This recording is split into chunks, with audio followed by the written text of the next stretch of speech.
संकल्प यात्रा के अंतर्गत टीकमगढ़ में आयोजित विशाल संकल्प सभा में हजारों की संख्या में लोगों ने भाग लेकर संविधान और सामाजिक न्याय के समर्थन में आवाज उठाई। सभा में वक्ताओं ने कहा कि अब अन्याय, आडंबर और पाखंड की राजनीति को स्वीकार नहीं किया जाएगा और समाज में संवैधानिक मूल्यों को मजबूत किया जाएगा। सभा में उपस्थित लोगों ने एक स्वर में संकल्प लिया कि ग्वालियर हाईकोर्ट परिसर में डॉक्टर BR अम्बेडकर की भव्य प्रतिमा स्थापित कर संविधान और समानता के मूल्यों का सम्मान सुनिश्चित किया जाएगा। वक्ताओं ने कहा कि ये केवल प्रतिमा स्थापना का विषय नहीं, बल्कि संविधान, शिक्षा और सामाजिक न्याय के प्रति प्रतिबद्धता का प्रतीक है। कार्यक्रम में यह भी कहा गया कि शिक्षा के अधिकार को और अधिक मजबूत करने के लिए UGC कानून को लागू कराने की दिशा में प्रयास किए जाएंगे। सभा में उपस्थित लोगों ने जातिवाद, अंधविश्वास और सामाजिक भेदभाव के खिलाफ जागरूकता फैलाने का संकल्प लिया। टीकमगढ़ संवाददाता शिवम की रिपोर्ट।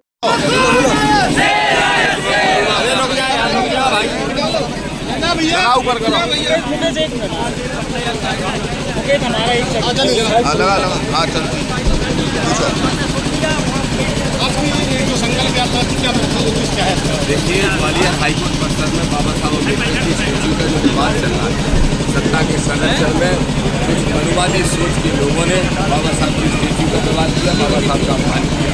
हमने आदरणीय भाई चंद्रशेखर आजाद जी, भाई पुण्यरतन जी और मैंने सब बैठ तय किया कि हम किसी भी कीमत पर बाबा साहब का अपमान नहीं सहेंगे। इसलिए नागपुर दीक्षा भूमि से संकल्प यात्रा लेकर निकले हैं। 15 मार्च को ग्वालियर में हाईकोर्ट में पहुंचेंगे 1 लाख लोगों के साथ और वहां पर बाबा साहब की स्टैच्यू लगाने का काम करेंगे। UGC का भी हम समर्थन कर रहे हैं और हम 52% OBC के आरक्षण का और प्रमोशन का भी समर्थन कर रहे हैं। लगातार आप UGC का तो ठीक है समर्थन कर ही रहे हैं। आप स्वर्ण समाज की बात की जाए, संतों की बात की जाए, लगातार टारगेट करना कहीं ना कहीं आप राजनीति में उतरना चाह रहे हैं। आगे क्या संदेश देना चाहते हैं? बिल्कुल भी किसी समाज, जाति, वर्ग, धर्म का विरोधी नहीं हूँ।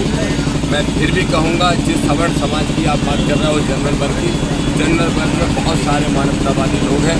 मेरे भी 20 में से 12-14 दोस्त सामान्य वर्ग के हैं और वो सब इस मूवमेंट में हमें इसलिए साथ दे रहे हैं क्योंकि वो भी चाहते हैं कि आडंबर पाखंड खत्म हो, तब समाज विकास के रास्ते पे जाएगा, तब देश विकास के रास्ते पे जाएगा। की बात भी कर रहे हैं आप लगातार। सामंत सिंह को आपने टारगेट किया। सामंत, देखिए, राजा महाराजा कुंवर साहब, श्रीमंत साहब, ये संविधान में इनका कोई स्थान नहीं है। इसी तरीके से जो साधु संतों का चोला पहन के आडंबर पाखंड फैला रहे हैं, वो भी गैर संवैधानिक है। अभी तो हम सिर्फ मंच से बातें कर रहे हैं। आप देखेंगे अगले 3-4 दिन के अंदर हाई कोर्ट के अंदर अपील भी दायर कर रहे हैं कि कथावाचक लोग दुरुपयोग करके कथावाच की जो जिसको हम व्यास गति कहलाती थी, उसका दुरुपयोग करके देश में सांप्रदायिकता फैला रहे हैं, जातिवाद फैला रहे हैं, छूत फैला रहे हैं और आडंबर पाखंड फैला रहे हैं। उनको रोक लगना चाहिए। राजनीति में उतरेंगे आप? राजनीति में हम ऑलरेडी है। आजाद समाज पार्टी के राष्ट्रीय कोर कमेटी मेंबर है। पिछला चुनाव सिर्फ 15 दिन का लड़े और सिर्फ 10,000 वोट से हारे BJP से। लेकिन बात अकेले मेरे विधायक बनने की नहीं है, 50 विधायक कम से कम अपने बनाएंगे और ये 2 पार्टियों की जो मोनोपोली चलती है उसको खत्म करेंगे, जनता की आवाज़ उठाएंगे। जब आप पार्टी का कोई चुनाव है आपका, तो भाजपा के साथ जाएंगे? क्यों जाएंगे? ना भाजपा के साथ जाएंगे, ना कांग्रेस के साथ जाएंगे। दहन का आपके मन से विरोध किया गया है कि होली के दहन में लोग ना जाए। देखिए, वो जिनने भी विरोध किया है उसका विस्तार से उत्तर वही दे पाएंगे, लेकिन मैं ऐसा मानता हूँ कि सबको स्वतंत्रता है अपना धर्म, अपना पर्व, अपने उत्साह मनाने की। जो जैसे मनाना चाहे मनाए। हमारी सबके लिए मंगल कामना है कि सबका जीवन भविष्य अच्छा बने, रोजगार मिले, शिक्षा मिले। Thank you. शर्तों को मानेगा, जो बाबा साहब के संविधान को और पिछड़ों दलितों को हक न्याय देगा, उसको अपने साथ लेने का काम करेंगे। वीरेंद्र शास्त्री हिंदू संकल्प यात्रा निकाल रहे हैं, हिंदुओं में बात करने की बात कर रहे हैं, आप तोड़ने की बात कर रहे हैं। ये आपको लगता है या धीरज को लगता होगा कि तोड़ने की बात कर रहे हैं? हिंदुओं का विरोधी कौन? मैं तो खुद एक यादव जाति में जन्मा हूँ। यादव जाति के बारे में कहा जाता है कि भगवान श्री कृष्ण ने भी इसी जाति में जन्म लिया था। तो अगर कोई कहता है जात पात की करो विदाई, तो फिर उसको इस बात का भी जवाब देना चाहिए कि ये पुष्पा को जब पैर धुल के पिलाया जाता है तब क्यों रहते हैं वो।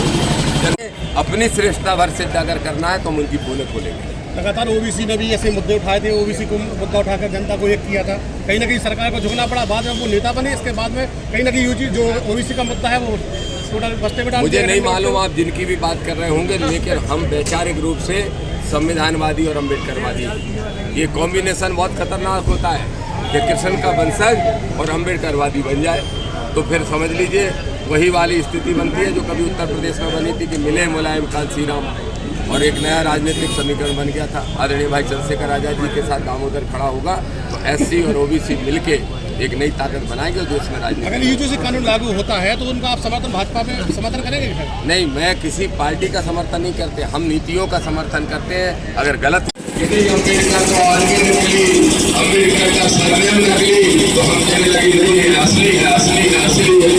अब इस लड़ाई में मूर्ति की लड़ाई छूट गई।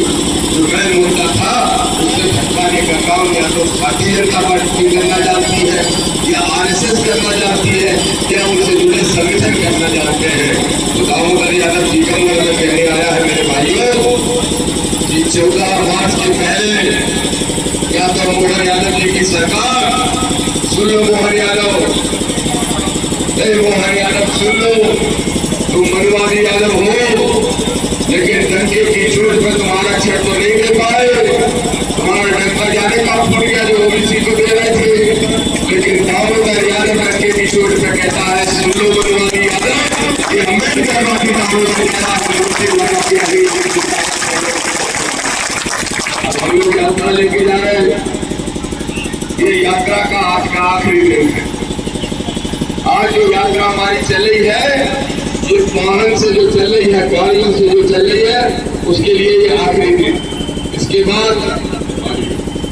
बाद हम पैदल यात्रा करना शुरू करेंगे और पैदल चलेंगे दतिया से और ग्वालियर तक पहुंचेंगे।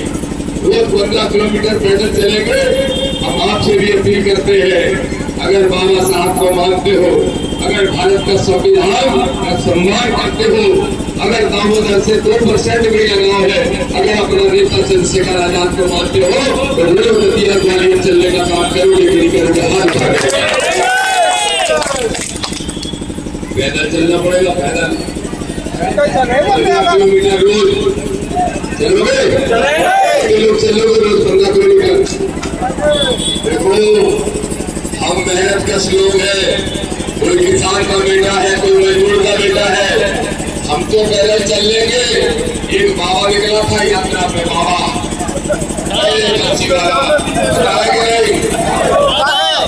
हम पैदल यात्रा करेंगे।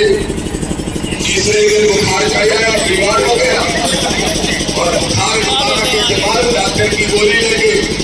तुम्हारा इलाज तो मर्जी से करता है कि नहीं? हमारा छोटा भाई है, वो नाम भी ले रहे हैं।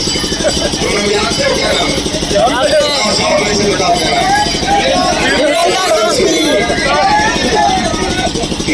क्या नाम है उसका? ऐसे ही बता दो। शास्त्री के घर अच्छा इनकी बातों की जाके से नाम रख लेते हैं पैसा। देखो अपने माँ बाप को समझाना कि अब जो भी आपकी जब बात करो बोलवालो तो ध्यान रखना ये जो नाम देते हैं तुम्हें हमें चिंता घोड़ा जाने का नाम दे देते हैं और आपके नाम बड़े अच्छे रखते हैं। इसलिए खुद के नाम खुद रखना शुरू करो। ये बदमाशों को बुलाना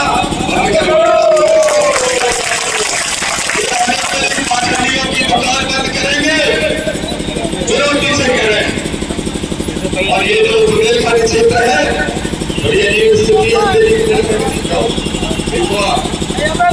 हमने कई क्षेत्र किए मध्य प्रदेश में, लेकिन कोई क्षेत्र सावंतशाहियों का गुलाम है तो कोई दूसरा क्षेत्र मरुवादियों का गुलाम है। लेकिन बुंदेलखंड की अजीब स्थिति है, जैसे गुना और शिवपुरी की स्थिति है, ये एक तरफ राजा तो दूसरी तरफ महाराजा। ऐसी ही टीकमगढ़ छतरपुर की स्थिति है, एक तरफ मनवादी तो दूसरी तरफ सावंतवादी हावी है। ये गलत खोलने के लिए दामोदर यादव आया है। गलत तैयार है। बताओ टीकमगढ़ जिले में कितनी विधानसभा है? कितनी? और निवाड़ी जिले में कितनी विधानसभा है? तो कितनी हो गई? 5। अब 5 में एक सीट तो है एससी, एक सीट रिजर्व है लेकिन 4 सीट तो रिजर्व नहीं है। बताओ विधायक किसको बना रखा है, कितने वोट है उनके, कितने। अभी मैं जिस विधानसभा में रुका था खड़गपुर में, ओबीसी महासभा के साथी आके बता रहे, भीमा आगे के साथी आके बता रहे, बोले भाई साहब आलेगा यादव, विरोधी, कुशवाहा, पाल, ये सब मिला के 1.5 लाख। और मैंने कहा विधायक है उसके कितने, बोले 1,500। तो 1,500 वाला विधायक और 1.5 लाख वाला उसकी खुला बात बोल रही, शर्म नहीं आती तुम्हें? अरे मेरे बॉर्डर मूवमेंट के शेरों, तुम्हें शर्म नहीं आती? क्यों निर्भर देवी मानते हो, काशी राम साहब को अपने आदर्श मानते हो? तो मैं आज कहने के लिए आया हूँ, अही रहमान भाई भाई बन जाओ, लोधी कुशवाहा पाल को भी साथ ले लो, एवज को भी साथ ले लो, रहमान को भी साथ ले लो, और बहुत वर्ग के ताकत वर्ग के खड़े हो जाओ, और 2028 के अंदर बहुत अच्छी बनेगी। छतरपुर में बाबा का कब्जा, तो यहाँ पे रजौओं का कब्जा, रजऊ, अरे रजऊ, चारों के घर बोलते रजाई भूल ना हो, लेकिन रजऊ है रजऊ। सुन लो रजऊ, बाबा डावा, तुम्हारी राजनीति को खत्म कर देंगे। तुम भी जानते हो क्या कर देगा ये निकला है तो किशोरी और फ्री में चिड़िया पूरे दामोदर यादव को नहीं आने देंगे। कोई कह रहा मुंह काला करेंगे, कोई कह रहा जूतों की माला पहनाएंगे, कोई पुतला जला रहा। कल पहुंच गया दामोदर यादव, हीर का बच्चा तो है, वो तो ताकत है सो है, लेकिन असली ताकत बाबा साहब के संविधान की है।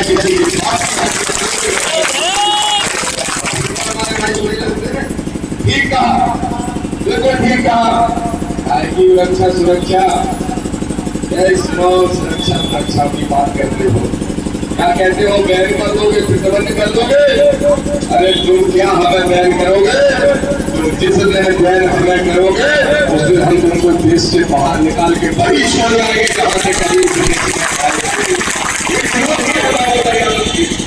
और सुन लो, असलियत की क्या है? कैसे तो कहते हैं मोहन यादव हिंदू हृदय सम्राट, कैसे मोदी को भी कहते थे हिंदू हृदय सम्राट, लेकिन जैसे यूजीसी का मुद्दा आया तो क्या बोले? मोहन यादव जाओ जाके